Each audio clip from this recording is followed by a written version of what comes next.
sit for the entrance next year. Mm-hmm. So can you please tell me what I what my routine should be, considering I have to sit for the college exams as well, because I have to have some backup. So I want to want my college CGPA to be good as well. So can you suggest a routine that I could follow, that I could through which Can I you can tell me a bit about your aim. background, please? I'm doing economics honors, BSc economics honors under Calcutta University. Which college are you from? Shri Shikshayatan. Okay. See, the feedback that I have from students who made it this year, it is a balancing act, and it works well if you can assign a proper time schedule for your college exams and a proper time schedule for the entrance exams. It will be a little difficult if you decide on everyday basis that okay, today if I feel like studying, I will study. If I don't feel like studying, I will not study. Today, if I have something, so I won't do it. Most of the people who've actually made it to ISI and have done regular college, all of them made sure that they were regular with the classes. So if let's say we've given a homework that you have to finish these many questions today, then whether it became late at night, whether they woke early in the morning, but they all fixed a time and they all made sure that they do what had to be done. So some of them had a routine of like 8 to 12 at night. Somebody who's a morning person got up early in the morning. So the time you can fix based on what works for you. If your college is not that rigorous, maybe you can devote some time in the afternoon. But it depends on you, but it will be good to have a block of time fixed. So let's say a 4-hour block of time, or a 2 hours, 2 blocks somewhere fixed, so that you know that this is for my entrances, and the rest of the day is free for college exams or other activities. So if you see the interviews of people, it will come. The people who made it to ISI, they will they will slowly come on our YouTube channel. And a lot of them said that they even pursued all their college activities. It's not that because they had entrances to do, so they didn't participate in their college activities or they didn't participate in any clubs. There was nothing like that. People did everything, but then, like I said, 8 to 12 is a block. So you are done with all your college stuff, you're done with all your activities, you're done with everything. And now all you have is that time, all you do is think of your entrances. Is 4 hours daily enough? To start with, yes. Up till December, yes. Thank you.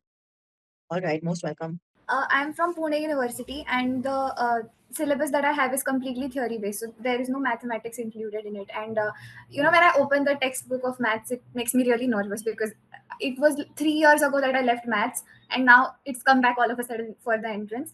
Yeah. So I wanted to know if there is any easy way to prepare. So what institutes are you targeting? ISI primarily, and Okay. then DSC. See, if you're targeting ISI, then maths has to be a part of your routine. Because and even for DSE for that matter, I know that now DSE is a part of CUET, and it's become much easier to get into DSE because CUET is not a exam which is very rigorous in let's say math. But still, I would say that for a student to do well in DSE, you must know maths and you must know it well. Yes. Similarly for ISI. So yes, that is the challenge that even I faced. I remember all those years back when I sat for entrances, and even though I'm from DU, but you still don't, you still haven't done differentiation and integration and limits and all those things actively. Exactly. You have forgotten. So that is the challenge that all of us face, that you have forgotten. But again, because it is something that you have done, so you can just pick up your old books. Which board were you from in your class 12? Maharashtra board. Maharashtra board. So I'm not aware what is the recommended book for maths in Maharashtra board. But anybody who's from my board, which is CBSE, I recommend just open your old CBSE book. So I did from R.S. Agarwal, which is the easiest possible book on maths. And I also only concentrated on solved examples, even for my boards, because I used to get nervous if it was an unsolved example and if my answer didn't match or anything. So my primary focus was that I will do R.S. Agarwal and I will do solved examples. So I recommend to everyone that keep it simple. Keep your progress easy and simple.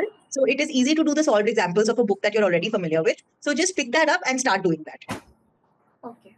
And also, I wanted to ask you if the background matters to get into top tier institutes. See, it matters in the head, honestly. It doesn't matter in on ground, but in your head it matters, because people who are not coming, let's say, from a maths background, they constantly keep thinking about that. They constantly keep thinking that, I am not from this background, maybe a top university. Time and again, we've had people. So if you see, and especially that is, I don't know about other institutes, but especially that's true for EduSure, that a lot of the people from us who are able to crack these entrances, they are coming from all sorts of background.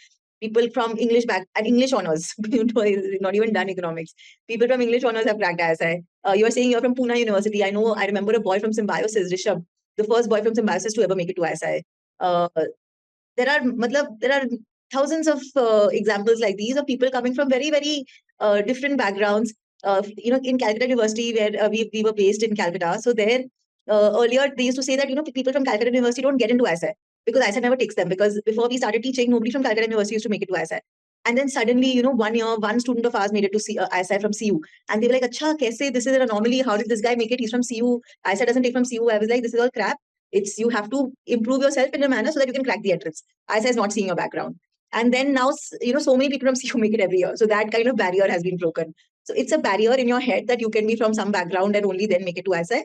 That's not true. The thing is that you need to cover the syllabus to make it to ISI. So you can cover the syllabus sitting anywhere, being anywhere. So this year, a student from, like you are saying, you're from Pune University. Pune University is still a big university. This guy is from North Bengal University, sitting in Siliguri, studied in the local college, local school, and he made it to ISI sitting at home.